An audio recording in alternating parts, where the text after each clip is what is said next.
ओम श्री गणेशाय नमः। ओम श्री बृहस्पते नमः।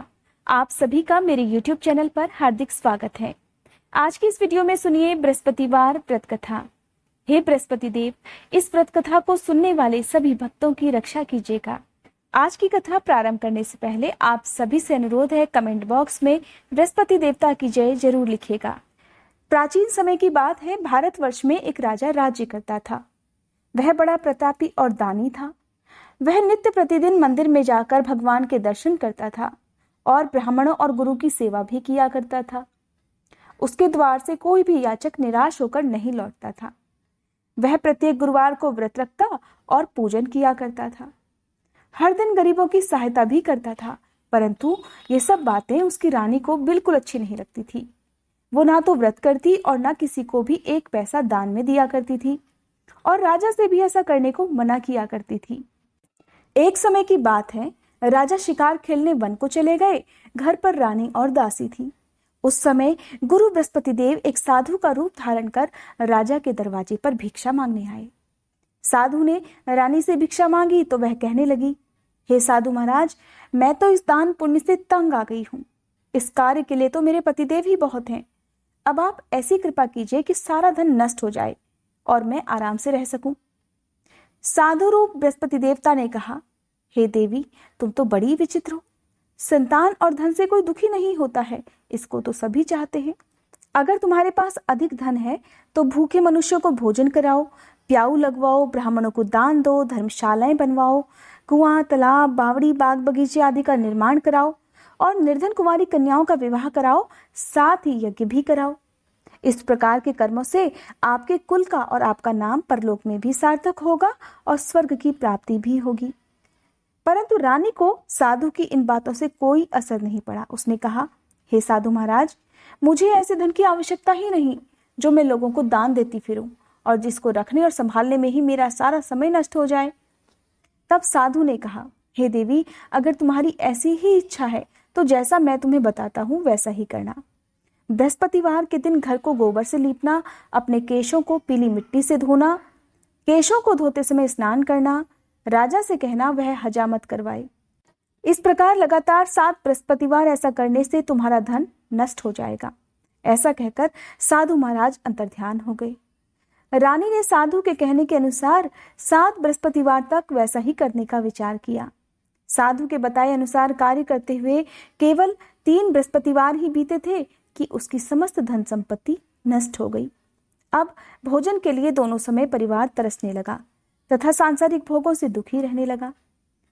तब वह राजा रानी से कहने लगा कि हे रानी, तुम यहाँ पर रहो, मैं दूसरे देश को जाता हूँ, क्योंकि यहाँ पर मुझे सभी मनुष्य जानते हैं, इसलिए मैं यहाँ कोई कार्य नहीं कर सकता। अब मैं परदेश जा रहा हूँ, वहां कोई काम धंधा करूंगा, शायद हमारे भाग्य बदल जाए। ऐसा कहकर राजा परदेश चला गया। वह वहां जंगल से लकड़ी काट कर लाता और शहर में बेचता। इस तरह जीवन व्यतीत करने लगा। इधर राजा के बिना रानियां और दासियां दुखी रहने लगी। किसी दिन भोजन मिलता तो किसी दिन जल पीकर ही रह जाती। एक समय रानी और दासियों को 7 दिन तक बिना भोजन के रहना पड़ा। तब रानी ने अपनी दासी से कहा, हे दासी, यहाँ पास के ही नगर में मेरी बहन रहती है, वह बहुत धनवान है। जा, उसके पास जा और वहां से 5 सेर बेझर मांग कर ले आ, जिससे कुछ समय के लिए गुजर हो जाएगा। अब दासी रानी की बात मानकर रानी की बहन के पास गई। रानी की बहन उस समय पूजा कर रही थी। वह बृहस्पतिवार का दिन था। दासी ने रानी की बहन से कहा, हे रानी, मुझे आपकी बहन ने भेजा है, मुझे 5 सेर बेझर दे दो। दासी ने यह बात अनेक बार कही, परंतु रानी की बहन ने कोई उत्तर नहीं दिया, क्योंकि वह उस समय बृहस्पतिवार की कथा सुन रही थी। जब दासी को रानी की बहन से कोई उत्तर नहीं मिला तब वह बड़ी दुखी हुई। अब उसने सोचा कि रानी तो बहुत घमंडी है। उसे क्रोध भी आया और वह लौटकर रानी से कहने लगी, हे रानी, आपकी बहन तो बहुत ही घमंडी है। वो तो छोटे लोगों से बात भी नहीं करती। मैंने उससे कहा तो उसने कोई उत्तर नहीं दिया। तब मैं वापस चली आई। रानी बोली, हे दासी, इसमें उसका कोई दोष नहीं है। जब बुरे दिन आते हैं तब कोई सहारा नहीं देता और अच्छे बुरे का पत्ता केवल विपत्ति में ही लगता है। अब जो ईश्वर की इच्छा होगी वही होगा। ये सब हमारे भाग्य का दोष है। उधर रानी की बहन ने सोचा कि मेरी बहन की दासी आई थी, परंतु मैं उससे नहीं बोली, इससे वह बहुत दुखी हुई होगी। अतः कथा सुनकर और विष्णु भगवान का पूजन समाप्त कर वह अपनी बहन के घर आई और कहने लगी, हे बहन, मैं उस समय बृहस्पतिवार का व्रत कर रही थी। तुम्हारी दासी हमारे घर आई थी, परंतु जब तक कथा होती है तब तक हम ना तो उठते हैं ना बोलते हैं, इसीलिए मैं नहीं बोली। कहो दासी क्यों गई थी? रानी बोली, बहन, हमारे घर अनाज नहीं था। वैसे तुमसे कोई बात छुपी नहीं है, इसी कारण मैंने दासी को तुम्हारे पास 5 सेर बेझर लेने के लिए भेजा था। रानी की बहन बोली, बहन देखो, बृहस्पति भगवान सबकी मनोकामनाएं पूर्ण करते हैं। देखो, शायद तुम्हारे घर में अनाज रखा हो। यह सुनकर दासी घर के अंदर गई तो उसे वहां एक घड़ा बेझर का मिल गया। ये देखकर रानी की दासी बड़ी हैरान हुई, क्योंकि उसने एक एक बर्तन इससे पहले देख लिया था, लेकिन उसे कुछ नहीं मिला। तब उसने बाहर आकर रानी को बताया। अब दासी अपनी रानी से कहने लगी, हे रानी देखो, वैसे हमको जब रोज अन्न नहीं मिलता तब हम रोज व्रत ही तो करते हैं।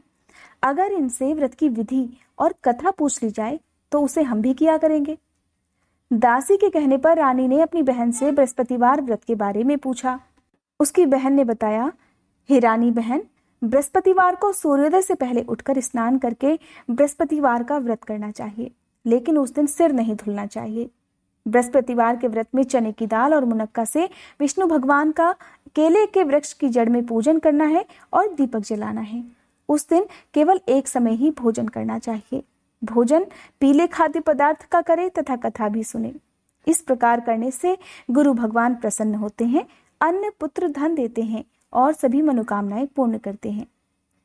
व्रत और पूजन की विधि बताकर रानी की बहन तो अपने घर लौट आई। अब रानी और दासी दोनों ने निश्चय किया कि बृहस्पति देव भगवान का पूजन जरूर करेंगे। 7 दिन बाद जब बृहस्पतिवार आया तब उन्होंने व्रत रखा। घुड़साल में जाकर चना और गुड़ बीन लाई तथा उसकी दाल से केले की जड़ और भगवान विष्णु का पूजन किया। अब पीला भोजन कहाँ से आए? दोनों बड़ी दुखी हुई, परंतु उन्होंने व्रत किया था, इस कारण बृहस्पति भगवान प्रसन्न थे। एक साधारण व्यक्ति के रूप में वे 2 थालों में सुंदर पीला भोजन लेकर आए और दासी को देकर कहने लगे, हे दासी, ये भोजन तुम्हारे और रानी के लिए है, तुम दोनों कर लेना। दासी भोजन पाकर बड़ी प्रसन्न हुई और रानी से बोली, रानी जी भोजन कर लो। रानी को भोजन आने के बारे में कुछ भी पता नहीं था, इसलिए वो दासी से बोली, जा तू ही भोजन कर ले, क्यों तू हमारी व्यर्थ में हंसी उड़ाती है? दासी बोली, एक व्यक्ति ये भोजन देकर गया है। तब रानी कहने लगी, वो भोजन तेरे लिए ही देकर गया होगा, इसलिए तू ही भोजन कर। दासी ने कहा, हे रानी, वो व्यक्ति हम दोनों के लिए 2 थालों में भोजन देकर गया है, इसलिए मैं और आप दोनों ही साथ साथ भोजन करेंगी। तब दोनों ने गुरु भगवान को नमस्कार कर भोजन किया। इसके बाद से वे दोनों प्रत्येक बृहस्पतिवार को गुरु भगवान का व्रत और पूजन करने लगी। बृहस्पति भगवान की कृपा से उनके पास धन हो गया, परंतु रानी फिर से पहले की तरह आलस्य करने लगी। तब दासी कहने लगी, हे रानी देखो, तुम पहले भी इसी प्रकार आलस्य करती थी, तुम्हें धन रखने में कष्ट होता था, इस कारण सभी धन नष्ट हो गया था। अब जब गुरु भगवान की कृपा से हमें धन मिला है तब तुम्हें फिर से आलस्य होता है। बड़ी मुसीबतों के बाद हमने ये धन पाया है, इसलिए अब हमें दान पुण्य करना चाहिए। तुम भूखे मनुष्यों को भोजन कराओ, प्याऊ लगवाओ, ब्राह्मणों को दान दो, कुआं, तालाब, बावड़ी आदि का निर्माण कराओ, मंदिर पाठशाला बनवाकर दान दो, कुंवारी कन्याओं का विवाह कराओ, धन को शुभ कार्यों में खर्च करो, जिससे तुम्हारे कुल का यश बढ़ेगा और तुम्हें स्वर्ग प्राप्ति होगी और तुम्हारे पितर भी प्रसन्न होंगे। तब दासी की बात मानकर रानी ने इस प्रकार के कर्म करने प्रारंभ कर दिए, जिससे उनका यश फैलने लगा। एक दिन रानी और दासी आपस में विचार करने लगी कि न जाने राजा किस दशा में होंगे, उनकी कोई खोज खबर भी नहीं है। अब गुरु भगवान से उन्होंने प्रार्थना की और भगवान ने रात में राजा को सपने में दर्शन देकर कहा, हे राजा उठ, तेरी रानी तुझको याद करती है, अब अपने देश को लौट जा। राजा प्रातःकाल उठकर जंगल से लकड़ियां काटकर लाने के लिए जंगल की ओर चल पड़ा। जंगल से गुजरते हुए वह सोचने लगा, रानी की गलती से उसे कितने दुख भोगने पड़े। राजपाट छोड़कर उसे जंगल में आकर रहना पड़ा, जंगल से लकड़ियां काट काट कर बेचकर गुजारा करना पड़ा। उसी समय जंगल में बृहस्पति देव एक साधु का रूप धारण करके आए और राजा के पास आकर कहने लगे, हे लकड़हारे, तुम इस सुनसान जंगल में किस चिंता में बैठे हो, मुझे बतलाओ। यह सुनकर राजा की आंखों में आंसू भर आए और साधु को प्रणाम करके राजा कहने लगा, हे प्रभु, आप सब कुछ जानने वाले हैं। इतना कहकर राजा ने साधु को अपनी संपूर्ण कहानी सुना दी। महात्मा तो दयालु होते हैं। वे राजा से बोले, हे राजन, तुम्हारी पत्नी ने बृहस्पति देवता का अपमान किया था, जिसके कारण तुम्हारी ये दशा हुई। अब तुम किसी प्रकार की चिंता मत करो, भगवान तुम्हें पहले से अधिक धन देंगे। देखो, तुम्हारी पत्नी ने बृहस्पतिवार का व्रत करना प्रारंभ कर दिया है। अब तुम भी भगवान बृहस्पति देव का व्रत करके चने की दाल और गुड़ जल के लोटे में डालकर केले का पूजन करो। व्रत कथा सुनो या कहो, भगवान तुम्हारी सब मनोकामनाएं पूर्ण करेंगे। साधु को प्रसन्न देखकर राजा बोला, हे प्रभु, मुझे लकड़ी बेचकर इतना पैसा भी नहीं बचता जिससे भोजन करने के उपरांत मैं कुछ बचा सकूं। और फिर मैंने रात को अपनी रानी को व्याकुल देखा है। मेरे पास कोई साधन नहीं जिसके बारे में मैं कुछ जान सकूं। और फिर मैं बृहस्पति देव की कहानी के बारे में क्या कहूं? मुझे तो कुछ भी मालूम नहीं है। साधु ने कहा, हे राजन, तुम किसी भी बात की चिंता मत करो। बृहस्पतिवार के दिन तुम रोजाना की तरह लकड़ियां लेकर शहर में जाओ। तुम्हें रोज से 2 गुना धन प्राप्त होगा, जिससे तुम भलीभांति भोजन भी कर लोगे और बृहस्पति देव की पूजा का सामान भी आ जाएगा। हे राजन, तुम बृहस्पतिवार के दिन इस कथा को सुनना। प्राचीन काल में एक बहुत ही निर्धन ब्राह्मण रहा करता था। उसकी कोई भी संतान नहीं थी। वो नित्य पूजा पाठ करता था, परंतु इसकी स्त्री बहुत मलिनता के साथ रहती थी। ना तो वह स्नान करती और ना ही किसी देवता की पूजा करती थी। प्रातःकाल उठते ही सर्वप्रथम भोजन करती और बाद में कोई अन्य कार्य किया करती थी। ब्राह्मण देवता बड़े दुखी रहते थे। अपनी पत्नी को बहुत समझाते, किंतु उसका कोई परिणाम नहीं निकलता। भगवान की कृपा से ब्राह्मण की स्त्री के कन्या पैदा हुई। अब वह कन्या अपने पिता के घर में बड़ी होने लगी। वह बालिका प्रातः स्नान करके भगवान विष्णु का जाप करती। वह बचपन से ही बृहस्पतिवार का व्रत भी करने लगी। पूजा पाठ समाप्त करके स्कूल जाती तो अपनी मुट्ठी में जौ भर कर ले जाती और पाठशाला जाने के मार्ग में डालती जाती। वही जौ स्वर्ण के हो जाते तो लौटते समय उनको बीनकर घर ले आती। एक दिन जब वह बालिका सूप में उन सोने के जौ को फटक कर साफ कर रही थी, तभी उसकी माँ ने देख लिया और कहा, हे बेटी, सोने के जौ को फटकने के लिए सोने का ही सूप होना चाहिए। क्योंकि दूसरे दिन गुरुवार था, तब इस बालिका ने व्रत रखा और बृहस्पति देव से प्रार्थना करते हुए कहने लगी, हे प्रभु, अगर मैंने सच्चे मन से आपकी पूजा की हो तो मुझे सोने का सूप दे दीजिए। क्योंकि बृहस्पति देवता उस बालिका की पूजा से प्रसन्न थे, तो उन्होंने उसकी प्रार्थना स्वीकार कर ली। रोजाना की तरह जब वह जौ फैलाती हुई स्कूल चली गई, तब स्कूल से लौटकर जब वह वापस आ रही थी और सोने के जौ बीन रही थी, तभी रास्ते में उसे बृहस्पति देव की कृपा से सोने का सूप भी मिल गया। उसे वो अपने घर ले आई और उससे जौ साफ करने लगी, परंतु उसकी माँ का ढंग वही रहा। एक दिन की बात है, वह कन्या सोने के सूप में जौ साफ कर रही थी। उसी समय उस नगर का राजकुमार वहां से होकर निकला। इस कन्या के रूप और सोने के सूप में जौ को साफ करते देखकर वह राजकुमार उस कन्या पर मोहित हो गया। राजमहल में आकर उसने भोजन और जल त्याग दिया और उदास होकर लेट गया। राजा को जब राजकुमार द्वारा अन्न जल त्यागने का समाचार प्राप्त हुआ, तब वह अपने मंत्रियों के साथ अपने पुत्र के पास गए और कहने लगे, हे बेटा, तुम्हें किस बात का कष्ट है? किसी ने अपमान किया है या कोई और कारण है? मुझे बताओ, मैं वही करूंगा जिससे तुम्हें प्रसन्नता हो। राजकुमार ने अपने पिता की बातें सुन ली। तब वह बोला, मुझे आपकी कृपा से किसी भी बात का दुख नहीं है। किसी ने मेरा अपमान भी नहीं किया, परंतु मैं उस लड़की के साथ विवाह करना चाहता हूँ जो सोने के सूप में जौ साफ कर रही थी। यह सुनकर राजा आश्चर्य में पड़ गया और कहने लगा, हे पुत्र, इस तरह की कन्या का पता तुम ही लगाओ। मैं उसके साथ तुम्हारा विवाह अवश्य करवा दूंगा। राजकुमार ने राजा को उस लड़की के घर का पता बतलाया। मंत्री उस लड़की के घर गए और राजा का आदेश ब्राह्मण को सुना दिया। कुछ ही दिनों बाद ब्राह्मण की कन्या का विवाह राजकुमार के साथ हो गया। कन्या के घर से जाते ही उस ब्राह्मण देवता के घर में पहले की भांति गरीबी का निवास हो गया। अब भोजन के लिए भी अन्न बड़ी मुश्किल से मिलता था। एक दिन दुखी होकर ब्राह्मण अपनी पुत्री से मिलने गया। बेटी ने पिता की दुखी अवस्था को देखा और अपनी माँ का समाचार पूछा। ब्राह्मण देवता ने सभी हाल कह दिया। तब कन्या ने बहुत सा धन देकर अपने पिता को विदा कर दिया। इस तरह ब्राह्मण का कुछ समय सुखपूर्वक व्यतीत हुआ, लेकिन कुछ दिन बाद फिर वही हाल हो गया। ब्राह्मण फिर से अपनी कन्या के यहाँ गया और सभी हाल कहा। तब पुत्री कहने लगी, हे पिताजी, आप माता जी को यहाँ लिवा लाओ, मैं उन्हें वह विधि बता दूंगी जिससे गरीबी दूर हो जाए। ब्राह्मण देवता अपनी स्त्री को साथ लेकर अपनी पुत्री के पास राजमहल पहुंचे। तब पुत्री अपनी माँ को समझाने लगी, हे माँ, तुम प्रातःकाल उठकर प्रथम स्नान आदि करके विष्णु भगवान का पूजन किया करो तो सब गरीबी दूर हो जाएगी। परंतु उसकी माँ ने उसकी एक बात नहीं मानी। वह प्रातःकाल उठकर अपनी पुत्री का बचा जूठन खा लेती। एक दिन उसकी पुत्री को बहुत गुस्सा आया। उसने एक रात एक कोठरी से सारा सामान निकाल दिया और अपनी माँ को उसमें बंद कर दिया।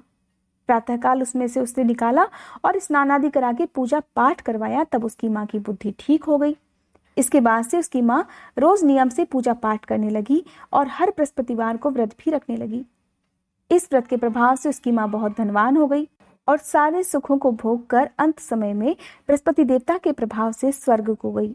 वह ब्राह्मण देवता भी सुखपूर्वक इस लोक का सुख भोग कर स्वर्ग को प्राप्त हुए।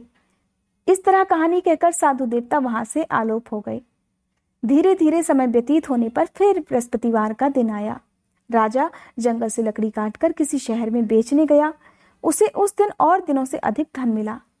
राजा ने चना गुड़ आदि लाकर बृहस्पतिवार का व्रत किया। उस दिन से उसके सभी क्लेश दूर हो गए। परंतु जब अगला गुरुवार का दिन आया तब वह व्रत करना भूल गया। इस कारण बृहस्पति देवता नाराज हो गए। उस दिन उस नगर के राजा ने विशाल यज्ञ का आयोजन करवाया और अपने समस्त राज्य में घोषणा करवा दी कि कोई भी मनुष्य अपने घर में भोजन ना बनाए और ना ही आग जलाए। समस्त जनता मेरे यहाँ भोजन करने आए और इस आज्ञा को जो नहीं मानेगा उसको फांसी की सजा दी जाएगी। राजा की आज्ञा अनुसार राज्य के सभी लोग राजा के भोज में सम्मिलित हुए, लेकिन लकड़हारा कुछ देर से पहुंचा था, इसलिए राजा उसको अपने साथ महल में ले गए। जब राजा लकड़हारे को भोजन करा रहे थे तभी रानी की दृष्टि उस खूंटी पर पड़ी जिस पर उसका हार लटका हुआ था। उसे हार खूंटी पर लटका हुआ दिखाई नहीं दिया। तब रानी ने सोचा कि शायद मेरा हार इस लकड़हारे ने चुरा लिया है। उसी समय सैनिकों को बुलवाकर उसने लकड़हारे को जेल में डलवा दिया। अब जब लकड़हारा जेल खाने में डल गया तो वह दुखी होकर सोचने लगा कि न जाने कौन से पूर्व जन्म के कर्मों से मुझे ये दुख प्राप्त हुआ है, और उसी साधु को याद करने लगा जो कि जंगल में मिला था। तत्काल बृहस्पति देवता साधु के रूप में प्रकट हो गए और उसकी दशा को देखकर कहने लगे, अरे मूर्ख, तूने बृहस्पति देवता की कथा नहीं की, इसी कारण तुझे ये दुख प्राप्त हुआ है। अब चिंता मत कर, बृहस्पतिवार के दिन जेलखाने के दरवाजे पर 4 पैसे पड़े मिलेंगे। तू उनसे बृहस्पति देव की पूजा करना और तेरे सभी कष्ट दूर हो जाएंगे। अगले बृहस्पतिवार उसे जेल के दरवाजे पर 4 पैसे पड़े मिले। राजा ने पूजा का सामान मंगवाकर कथा कही और प्रसाद बांटा। उसी रात को बृहस्पति देव ने उस नगर के राजा को स्वप्न में कहा, हे राजन, तूने जिस आदमी को जेल खाने में बंद करा दिया है वह निर्दोष है। वह राजा है, उसे छोड़ देना। रानी का हार उसी खूंटी पर लटका हुआ है। अगर तू ऐसा नहीं करेगा तो मैं तेरे राज्य को नष्ट कर दूंगा। राजा प्रातःकाल उठा तो उसने खूंटी पर हार टंगा हुआ देखा। उसने लकड़हारे को बुलाकर क्षमा मांगी और योग्य सुंदर वस्त्र आभूषण देकर उसे विदा कर दिया। इस प्रकार गुरुदेव की आज्ञा पाकर राजा अपने नगर को चल दिया। राजा जब नगर के निकट पहुंचा तो उसे बड़ा ही आश्चर्य हुआ। नगर में पहले से अधिक बाग, तालाब, कुएं और बहुत सी धर्मशालाएं, मंदिर आदि बने हुए थे। राजा ने पूछा, ये किसका बाग और धर्मशाला है? तब नगर के सब लोग कहने लगे, ये सब रानी और दासी द्वारा बनवाए गए हैं। राजा को आश्चर्य हुआ और गुस्सा भी आया। जब रानी ने खबर सुनी कि राजा आ रहे हैं तब अपनी दासी से कहने लगी, हे दासी, देख, राजा हमको कितनी बुरी हालत में छोड़ गए थे। वह हमारी ऐसी हालत देखकर लौट ना जाए, इसलिए तू दरवाजे पर खड़ी हो जा। रानी की आज्ञा अनुसार दासी दरवाजे पर खड़ी हो गई। जब राजा आए तो उन्हें अपने साथ महल में लिवा लाई। तब राजा ने क्रोध करके अपनी तलवार निकाली और पूछने लगा, बताओ ये धन तुम्हें कैसे प्राप्त हुआ है? तब रानी ने बताया, हमें ये सब धन बृहस्पति देव के व्रत के प्रभाव से प्राप्त हुआ है। राजा ने तब निश्चय किया कि 7 रोज बाद तो सभी बृहस्पति देव की पूजा करते हैं, परंतु मैं रोजाना दिन में 3 बार कथा कहा करूंगा और रोज व्रत किया करूंगा। अब हर समय राजा के दुपट्टे में चने की दाल बंधी रहती और दिन में 3 बार वह कथा कहता। एक रोज राजा ने विचार किया कि चलो अपनी बहन के यहाँ हो आवें। इस तरह का निश्चय कर राजा घोड़े पर सवार होकर अपनी बहन के यहाँ चल दिया। मार्ग में उसने देखा कि कुछ आदमी एक मुर्दे को लिए जा रहे हैं। उन्हें रोककर राजा कहने लगा, अरे भाइयों, मेरी बृहस्पतिवार की कथा सुन लो। वे बोले, लो हमारा तो आदमी मर गया है, इसको अपनी कथा की पड़ी है। परंतु कुछ आदमी बोले, अच्छा कहो, हम तुम्हारी कथा भी सुनेंगे। राजा ने दाल निकाली और कथा कहनी शुरू कर दी। जब कथा आधी हुई तो मुर्दा हिलने लग गया, और जब कथा समाप्त हुई तब राम राम करके वह मनुष्य उठ खड़ा हुआ। राजा आगे बढ़ा। उसे चलते चलते शाम हो गई। आगे मार्ग में उसे किसान खेत में हल चलाता मिला। राजा उससे बोला, अरे भैया, तुम मेरी बृहस्पतिवार की कथा सुन लो। किसान बोला, जब तक मैं तेरी कथा सुनूंगा तब तक 4 हरैया जोत लूंगा, जा अपनी कथा किसी और को सुनाना। राजा आगे चलने लगा। राजा के हटते ही बैल पछाड़ खाकर गिर गए, और तब किसान के पेट में बहुत जोर जोर से दर्द होने लगा। उसी समय किसान की माँ रोटी लेकर आई। उसने जब ये हाल देखा तो अपने पुत्र से सब हाल पूछा। बेटे ने सभी हाल कह दिया। अब बुढ़िया दौड़ी दौड़ी उस घुड़सवार के पास गई और उससे बोली, मैं तेरी कथा सुनूंगी, तू अपनी कथा मेरे खेत पर चलकर ही कहना। राजा ने लौटकर बुढ़िया के खेत पर जाकर कथा कही, जिसके सुनते ही बैल खड़े हो गए और किसान के पेट का दर्द भी बंद हो गया। अब राजा अपनी बहन के घर पहुंच गया। बहन ने भाई की खूब मेहमानी की। दूसरे दिन प्रातःकाल जब राजा जगा तो उसने देखा कि सब लोग भोजन कर रहे हैं। राजा ने अपनी बहन से पूछा, ऐसा कोई मनुष्य है जिसने भोजन ना किया हो, जो मेरी बृहस्पतिवार की कथा भी सुन ले। तब बहन कहने लगी, हे भैया, ये देश ऐसा ही है, पहले यहाँ के लोग भोजन करते हैं और बाद में अन्य काम करते हैं। अगर पड़ोस में कोई हो तो देख कर आती हूँ। ऐसा कहकर बहन देखने चली गई, परंतु उसे कोई भी ऐसा व्यक्ति नहीं मिला जिसने भोजन ना किया हो। फिर वो एक कुम्हार के घर गई जिसका लड़का बीमार था। उसे पता चला उसके यहाँ 3 रोज से किसी ने भी भोजन नहीं किया है। रानी ने अपने भाई की कथा सुनने के लिए उस कुम्हार से कहा। वह तैयार हो गया। अब राजा ने जाकर बृहस्पतिवार की कथा कही, जिसको सुनकर उसका लड़का ठीक हो गया। अब तो राजा की प्रशंसा होने लगी। एक दिन राजा ने अपनी बहन से कहा, हे बहन, अब मैं अपने घर जाऊंगा, तुम भी तैयार हो जाओ। राजा की बहन ने अपनी सास से अपने भाई के साथ जाने की आज्ञा मांगी। सास कहने लगी, चली जा, परंतु अपने लड़कों को मत लेकर जाना, क्योंकि तेरे भाई की कोई भी संतान नहीं है। बहन ने अपने भाई से कहा, हे भैया, मैं तो चलूंगी, परंतु कोई बालक नहीं जाएगा। राजा ने कहा, जब कोई बालक ही नहीं चलेगा तब तुम भी जाकर क्या करोगी। दुखी मन से राजा अपने नगर को लौट आया। राजा ने अपनी रानी से कहा, हम नहीं संतान है, इसलिए हमारे घर कोई भी आना पसंद नहीं करता। ऐसा कहकर वह बिना भोजन आदि किए लेट गया। रानी बोली, हे प्रभु, बृहस्पति देव ने हमें सब कुछ दिया है, वे हमें संतान भी अवश्य देंगे। उसी रात बृहस्पति देवता ने राजा को सपने में कहा, हे राजा, उठ, सभी सोच त्याग दे, तेरी रानी गर्भवती है। राजा को यह जानकर बड़ी खुशी हुई, और ठीक 9वें महीने रानी के गर्भ से एक सुंदर पुत्र पैदा हुआ। जब राजा की बहन ने यह शुभ समाचार सुना तो वह बहुत खुश हुई और बधाई लेकर अपने भाई के यहाँ आई। तब रानी ने कहा, घोड़ा चढ़कर तो नहीं आई, गधा चढ़ी आई। रानी की बहन बोली, भाभी, अगर मैं इस प्रकार ना कहती तो तुम्हें कैसे औलाद मिलती। बृहस्पति देव ऐसे ही हैं, जैसी जिसके मन में कामना है सभी को पूर्ण करते हैं। बोलो बृहस्पति देवता की जय। ये थी बृहस्पति देवता की कथा। अगर आज की ये वीडियो आपको पसंद आई हो तो वीडियो को लाइक करने के साथ ही चैनल को सब्सक्राइब करके बेल आइकन प्रेस करना मत भूलिएगा।